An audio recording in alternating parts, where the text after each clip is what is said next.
లోకేష్ బాబుకి నమస్తే, పవన్ కళ్యాణ్ గారికి కూడా నమస్తే. అందరూ బాగున్నారు అనుకుంటున్నారు. మేము కూడా వాళ్ళ వల్ల మేము బాగున్నాం. చంద్రబాబు నాయుడు ప్రభుత్వంలో మా బాబుకి ఆ తల్లికి వందనం పడింది. డబ్బులు పడింది నా అకౌంట్ లో పడింది. నా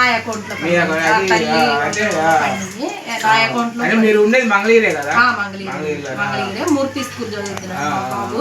4వ క్లాస్ చదువుతున్నాడు. బాబుకి బుక్స్ ఇచ్చారు, బ్యాగ్ ఇచ్చారు, షూ ఇచ్చారు, 4 సాక్స్ స్కూల్ కిట్ ఇచ్చారు. అన్ని వచ్చేసింది. బాగున్నాయి. బ్యాగ్ కూడా మంచి బాగుంది. మాకు నచ్చింది. మరి గట్టి బ్యాగులు ఇస్తారు. ఎందుకంటే తెలుగుదేశం పార్టీ ప్రభుత్వంలో మరి పిల్లలకి బ్యాగ్ పుస్తకాలు గట్టిగా ఉండాలి. అన్ని ఏది ఇచ్చినా కానీ మంచిగా పెడుతున్నారు. మా బాబు స్కూల్లోనే తింటాడు. మేము వండినా కూడా తింటూ స్కూల్లోనే కావాలంటాడు. పొద్దున 8 గంటలకల్లా వెళ్ళిపోతాడు. స్కూల్లో కూడా టీచర్లు అన్ని బాగా చెప్తున్నారు. బాగుంది. లోకేష్ విద్యాశాఖ మంత్రిగా ఉన్నారు కాబట్టి అన్ని బాగా అన్ని పట్టించుకుంటున్నారు, కేర్ తీసుకుంటున్నారు. చదువు కూడా బాగుంది. కాంపిటీషన్ కి వెళ్తున్నాడు, డైలీగా వెళ్తున్నాడు. బాగుందండి. ఇంకేం వస్తున్నాయి పథకాలు? నాకు ఫ్రీ గ్యాస్ బండి వస్తుంది. గ్యాస్ బండి కూడా వస్తుంది. ఫ్రీ బస్సు రోజు మా పుట్టింటోళ్ళ ఇంటికి వెళ్ళబోతున్నారు. ఏ ఊరమ్మా? కాజా. బాగుండాలని కోరుకుంటున్నాను.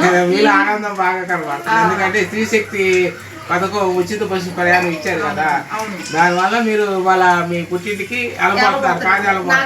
బాగా సంతోషంగా. ఎందుకంటే ఎప్పుడు పుట్టింటికి వెళ్ళాలంటే గజిబిజి కానీ ఫ్రీ బస్ వేస్తారు కాబట్టి హ్యాపీగా వెళ్దాం అనుకుంటున్నా. వెళ్తున్నారు. అంటే ఇప్పుడు కార్డు ఫీ ఉందమ్మా మీకు? మాకు బియ్యం కార్డు ఉంది. బియ్యం కార్డు నలుగురికి 20 కిలోలు వస్తాయి. నెల టంచులుగా ఇస్తున్నారు. మేము తెచ్చుకుంటాం. అయితే మీకు ఫ్రీ బస్ శ్రీశక్తి పథకం అది కూడా మీకు వెళ్తున్నారు ఇవాళ.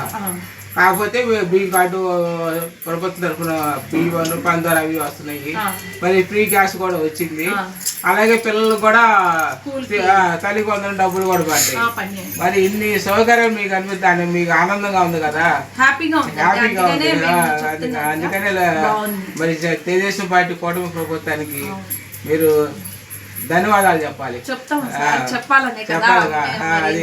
బాగా ఫీల్ అవుతున్నాం. మంచిగా ఆయన గెలవాలనే కోరుకున్నాం. గెలిచాడు. అసలు చెప్పలేని ఆనందంగా ఉంది. సరేనమ్మా, మీరు ఎన్ని పథకాలు తీసుకున్నందుకు తెలుగుదేశం పార్టీ కూటమి ప్రభుత్వానికి మీరు కూడా నేను కూడా అందరం ధన్యవాదాలు చెబుతున్నాము. సరేనమ్మా, నమస్తే.